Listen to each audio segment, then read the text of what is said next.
Hello mga guys, good afternoon, good morning, good evening. Kung ano mang oras kayo nakapanood ng video ko. Ito yun ang aking apo na si Jillian. Habang kami ay nagbabayad ng bills dito sa sentro ng NCCC, itong si Jillian ay dala-dala namin dahil sa kanyang behavior na autism, hindi siya mahiyang makipaghabilo sa mga tao na nasa paligid niya. Kagaya dito, merong karate session. Ang ginawa niya, sumasali din siya. Ginagaya niya ang mga ginagawa ng mga nagpa-practice ng karate. Ayan siya. Yan kasing kaharap niya ay nag-split kanina. Kaya nagaya din siya. Oops, sana yun. Sana pumunta. Ayun siya. Hindi siya makastay ng matagal. Ayan na, bumalik siya sa eksena. Takbo ng takbo siya.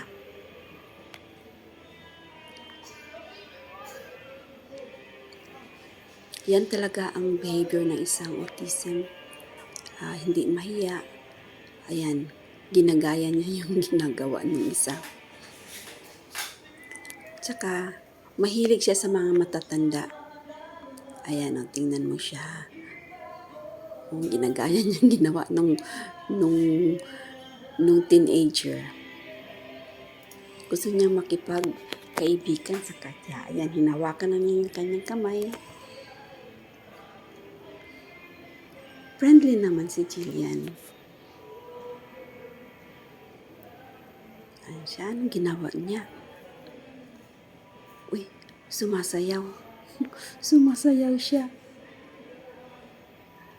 Ayan na, nakapaalang siya. Ayan yung lolo niya, naglinya para magbayad ng light bill namin. Yan, takbo naman. Balik na naman siya doon sa karate session. Gusto niyang gayahin. Ayan. Kaya lang hindi niya magawa.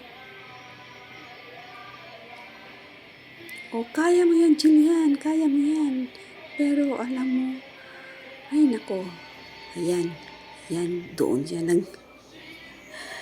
ano kaya ginawa niya? Ay nako.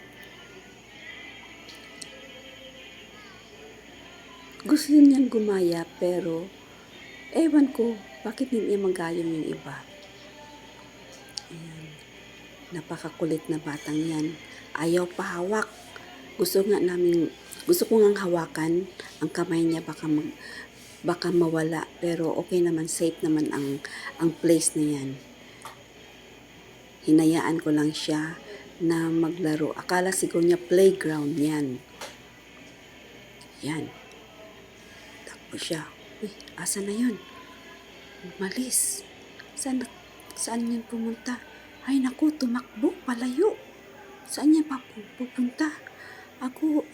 Aray, naku, napatakbo tuloy ako.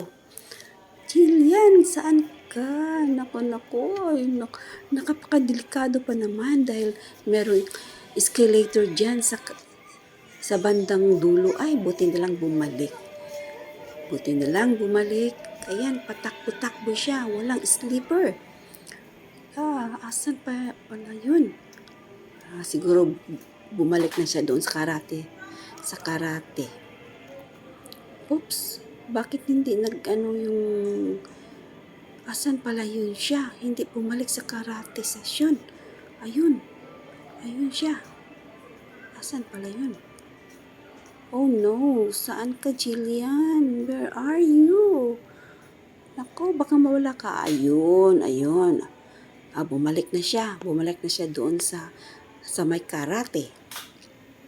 Jillian, anong gawin mo na naman dyan? Ayan. Exercise na naman siya. Ginaya na naman niya mga ginagawa ng mga Karate Kids. Oh, ayun pa, si lolo niya. Nasa bandang huli pa ang kanyang linya. Kung Jillian, balik ka sa may mat kasi dirty na yung paa mo. Ayan siya. Balik na naman. Uy, nagtrampolin. Ala, lukso ng lukso.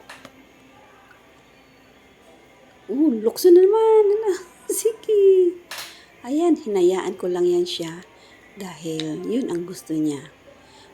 Kung i-control mo yan siya, bawalan mo siya na maggawa ng kahit anong gusto niya, magwala yan. Kaya hinayaan ko na lang siya. Ayan, lukso siya ng lukso. Buti na lang ang mga Karate Kids, hindi siya binawalan na makipaggulo sa kanila. At saka hindi naman nanggulo si Jillian. Takbo lang siya ng takbo, tapos gaya ng gaya, gumagaya lang sa kanila. Ayan siya. Yan kasi ang kailangan ng bata na merong ganitong condition.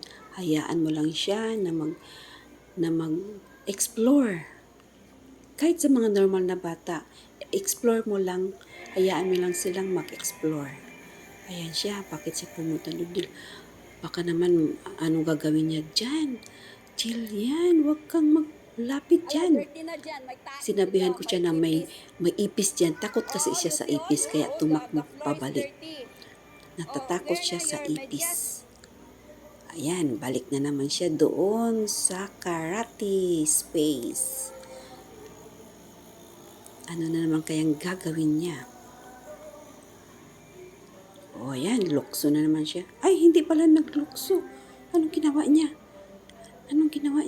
Binuhat niya yung foam. Yung black foam. Ay, naku, paluhod pa na lumalakad.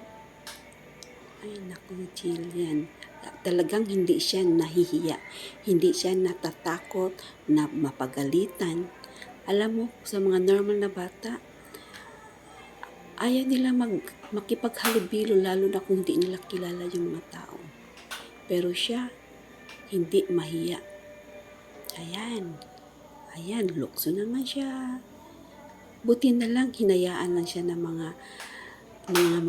mga karate, na mga nagpa-practice ng karate. Hinayaan lang siya na maglaro din. Asa naman, takbo na naman si Jillian. Oh, yan, ginaya na naman niya yung isa. Hindi siya natatakot talaga.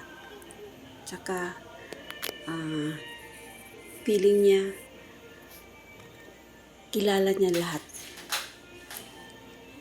Okay, yun lang. Salamat sa panunood. Thank you for watching. Please subscribe and like my videos. Bye-bye! Salamat sa inyong lahat sa panonood.